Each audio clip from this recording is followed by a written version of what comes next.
Ramesh sir. என்னன்னா ஒரு கூட்டணி இருக்கிறாங்க அப்படின்னா வழக்கமாக ஒரு கட்சி வந்து எலெக்ஷன் சமயத்தில் டிமாண்டிங் வைக்கிறது அப்போ தான் அவங்களால வைக்கவும் முடியும். காங்கிரஸ் வைக்கிறாங்கன்னா அவங்க கிட்ட ஒரு 4-5% ஓட்டுகள் இருக்குன்னு அவங்க நம்புறாங்க. விசிக ஏன் காங்கிரஸினுடைய இந்த குரலுக்கு ஆதரவாக செயல்படுறாங்க?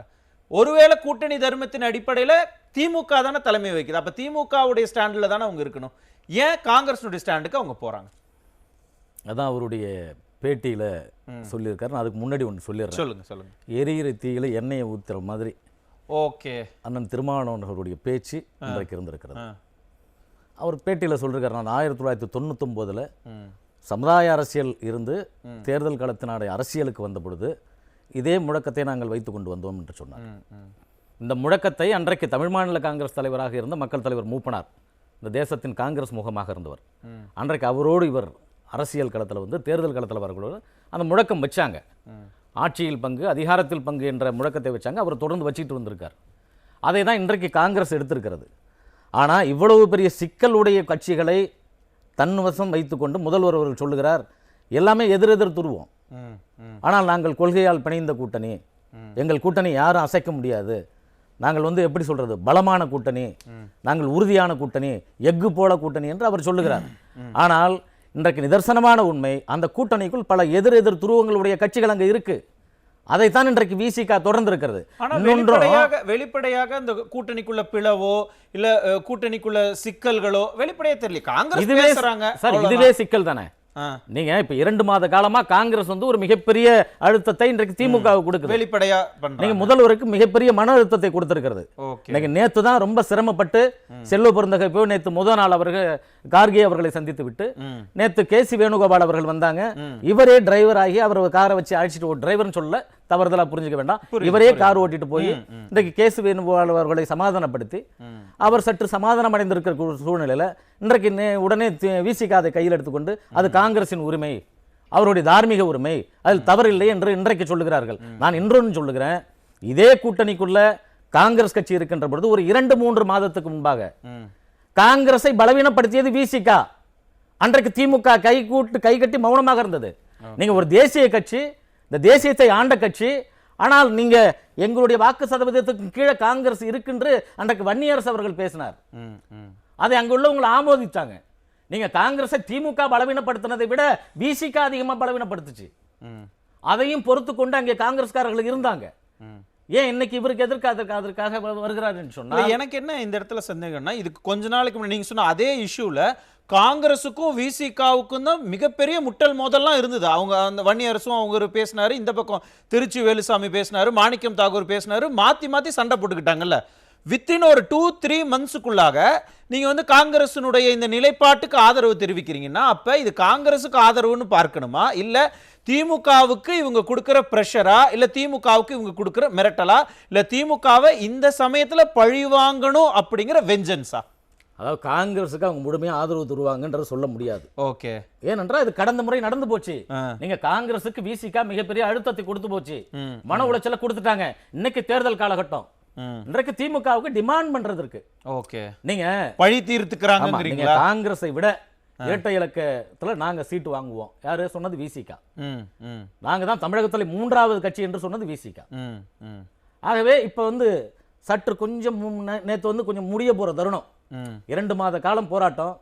நேத்து முதல் நாள்லாம் வந்து மாணிக் தாகூர் பேசுறது வேற. இன்றைக்கு அதே மாணிக் தாகூர் ஒரு ட்வீட் போட்டிருக்காரு, பாரதியார் அவர்களுடைய வரியை காமிச்சு நான் வீழ்வேன் என்று நினைத்தாய் என்று போட்டிருக்காரு. அது வேற. நீங்க எங்க ஒண்ணுல கேசி வேணுகோபால் அவர்கள் சொன்னாலும் சரி, நீங்க அகில இந்திய தலைமை கடைசியாக முடிவு எடுப்பதுதான் முடிவு. நீங்க நேற்று அவர் கேசி வேணுகோபால் பேசிட்டாரு, ஆகவே காங்கிரஸ் வந்து திமுகவோட கூட்டணியிலே அங்கம் வகித்து போட்டு என்றது முடிவு கிடையாது. அங்க சிடபிள்யூசி மெம்பர்ஸ் சேரணும், நீங்க அகில இந்திய தலைமை முடிவெடுக்கணும். இதுவரை அவர்கள் திமுகவோடு உறுதியாக இருக்கிறார்களா என்று அவர்களுக்கே தெரியாது. இன்னும் அந்த குழப்பம் இருக்கு. சரி, எனக்கு ஒரு சந்தேகம். ஒருவேளை திமுக கூட்டணியிலிருந்து காங்கிரஸ் விலகுது, இந்தியா கூட்டணியிலிருந்து இவங்க திமுக விலகுது அப்படின்னு வச்சுக்கோங்களேன், விசிக இந்தியா கூட்டணியில தான் இருக்கு. இப்ப விசிகவினுடைய ஸ்டாண்ட் என்னவாக இருக்கும்? விசிக கண்டிப்பா இதே டிமாண்ட ஸ்டார்ட் பண்ணிடுவாங்க. அதுக்காக தான் இல்ல அவங்க இந்தியா கூட்டணியில இருப்பாங்களா, இல்ல காங்கிரஸோட கூட்டணிக்கு போவாங்களா, இல்ல காங்கிரஸோட வேறு கூட்டணிக்கு போவாங்க? அது அவர்களுடைய நிலைப்பாடு. ஏன்னா மதசார்பற்ற அணின்னு சொல்லுவாரு. மதசார்பற்ற அணியை வந்து நீங்க காங்கிரஸை ஏற்றுக்கொள்கிறார்களா, திமுகவை ஏற்றுக்கொள்கிறார்களா என்றது அவர்களுடைய கோட்பாடு. ஆனால் அங்கேயும் ஒரு இக்கு இருக்கும். அங்க என்ன இக்கு இருக்குன்னா, அதிக சீட் எனக்கு கொடுத்தீங்கன்னா மதசார்பற்ற கட்சி திமுக என்று நான் சொல்வேன். யாரு விசிகா சொல்லும். காங்கிரஸ் அதிகமா கொடுத்து போச்சுன்னா நீங்க தான் மதசார்பற்ற கட்சி. என்ன சார் இது கொள்கைனா இது என்ன சார்? யார் சீட் கொடுக்கறாங்களோ அவங்களுக்கு தான் நம்ம அதிகமா கொடுக்கிற கட்சி தான் சார் மதசார்பற்ற கட்சி. அவங்க தான் மத நல்லிணக்க கட்சி. நீங்க என்ன பேசுறீங்க? இங்க நடக்கக்கூடிய கூத்து நீங்க சீட்டு டிமாண்ட் தான், அதிகார பேரம் தான். சார் சொன்ன மாதிரி மக்களுக்காக உழைக்கிறது அதெல்லாம் இல்லையா? இன்னைக்கு திமுக கட்சியில அவ்வளவு பெரிய ஒரு பூதாகரமா சொன்னாங்கல்ல, எங்களை விட அசைக்க முடியாதுன்னு. ஏன் தேர்தல் காலகட்டத்தில் போய் அசைஞ்சு போய் நிக்குது? அதிகாரத்தை நீங்க ஆட்சியாளருடைய குடும்பம் அதிகமா துஷ்பிரயோகம் பண்ணி போச்சு. அவங்க அதிகமா எடுத்துட்டு போயிட்டாங்க. நாங்கெல்லாம் கை கட்டிட்டு உட்காந்துருக்கோம், எங்களுக்கு எதுவும் கிடைக்கலையே. மறைமுகமா பத்திரிகையில செய்தி வருது இல்ல, எவ்வளவு யூடியூப் சேனல்ல வருது, எவ்வளவு செய்திகள் வருது. அதுல எங்களுக்கும் கொஞ்சம் ஷேரிங் கொடுங்க. ஆட்சியிலும் பங்கு கொடுங்க, அதிகாரத்திலும் பங்கு கொடுங்க, உள்ளாட்சி தேர்தலையும் பங்கு கொடுங்க, வாரியத்திலும் பங்கு கொடுங்க. மிரட்டல் தான். இதுல எந்தவித மாற்று கருத்தும் இல்ல. என்னன்னா காங்கிரஸ் கொஞ்சம் நேத்து அமைதியான சூழல் வந்த உடனே காலையில இது முடிஞ்ச உடனே மதியம் அவர் ஒரு பத்திரிகையாளர் சந்திப்பு ஆரம்பிச்சிட்டாரு. அங்க எரிஞ்சுக்கிட்டே இருக்கணும், அணையக்கூடாது. எது வரைக்கும்? சீட்டு ஷேரிங் வர்ற வரைக்கும். இன்னொன்னு சொல்லுகிறேன், 2006 திமுக மைனாரிட்டி கவர்மெண்ட் அமைச்ச மாதிரி ஒரு கவர்மெண்ட் அமைஞ்சு போச்சுன்னா கண்டிப்பா திமுக அரசு அமைக்கின்ற பொழுது கூட்டணி மந்திரி சபை அமைத்தே தீரும். அதுல எந்த வித மாற்று கருத்தும் இல்ல. பார்க்கலாம். முதல்ல அதுக்கு அவங்க முதல்ல ஜெயிக்கணும். அது நடக்குதானே நம்ம பார்க்கலாம். இல்ல அவங்களுடைய நினைப்புக்கு சொல்றேன். ஓகே, நான் சொல்றது வந்து திமுக வந்துருன்னு சொல்லல. திமுக கண்டிப்பாக வராது. அதற்கான எந்த முகாந்திரமும் இல்ல. அவருடைய மனக்குள்ள இருக்கிற அந்த கேம் சொல்றீங்க, நீங்க தவறா புரிஞ்சுக்காதீங்க. அவருடைய மனக்கணக்குக்கு புரியுது. அந்த மாதிரி ஒரு சூழல் அமைஞ்சதுன்னா அப்படிதான் ஒரு நிலைமை வரும். ஆகவே இங்க திமுக முற்றிலுமாக அகற்றப்படும். அதற்கான சூழல் இங்க மக்கள் மத்தியில வந்து அரசனுடைய போர்க்குரலை மட்டும்தான் நம்ம கேட்டுக்கிட்டு இருக்கோம். அதோட பிசிகா இணைஞ்சிருக்கு.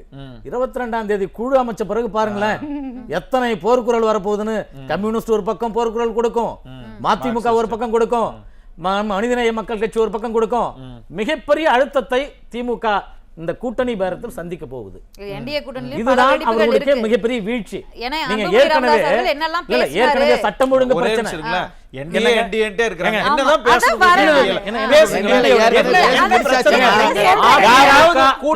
அதிமுக தலைமையில் என்டிஏ கூட்டணி ஆட்சின்னு சொல்றாங்க. அதிமுக தான் அவங்க பிரச்சாரத்தை தொடங்கிட்டாங்க, பொதுக்கூட்டம் நடத்திட்டு இருக்காங்க. அவங்க பேச்சுவார்த்தைகளுக்கு எல்லாம் இன்னும் குழு அமைக்க போறாங்க. ஆனா திமுக போது என்ன பிரச்சனைகள் எல்லாம் வருதுங்கறத பொறுத்து இல்ல எங்களுதுல பிரச்சனைகளே இல்லங்க. என்டிஏ கூட்டணில பிரச்சனையே இல்ல. இல்ல என்டிஏ கூட்டணில பிரச்சனைகளே இல்ல. கூடுதலா பல கட்சி வர வாய்ப்பு இருக்கு. நீங்க அதாவது இந்த மூட்டை நீங்க கூட வெளியில மூட்டையில நெல்லிக்காய் வந்து விழுக வாய்ப்பு இருக்கு. இந்த மூட்டையில இருந்து கொட்டிட்டு இருக்கு. அவ்வளவுதான் விஷயம். அவங்க ரொம்ப ஆசைப்படுறாங்க. அந்த ஆசைகள் எல்லாமே அவங்களுக்கு நிறைவேறும். ஏற்கனவே பேசி முடிக்கப்பட்ட ஒரே ஒரு ஆசை தான் என்னன்னா ஒரு குடையின் கீழ் எடப்பாடியார் அவர்கள் தலைமையில ஆட்சி அமையணும். அதுக்கு தேசிய ஜனநாயக கூட்டணியில் உள்ள எல்லா கட்சியும் இங்க ஆதரவு தெரிவிக்கும். அந்த முடிவுக்கு வந்தாச்சு. நான் என்ன சொல்றேன், 22ஆம் தேதிக்கு அப்புறம் உங்களுடைய கட்சிகள போர்க்குரலை பார்ப்போம்.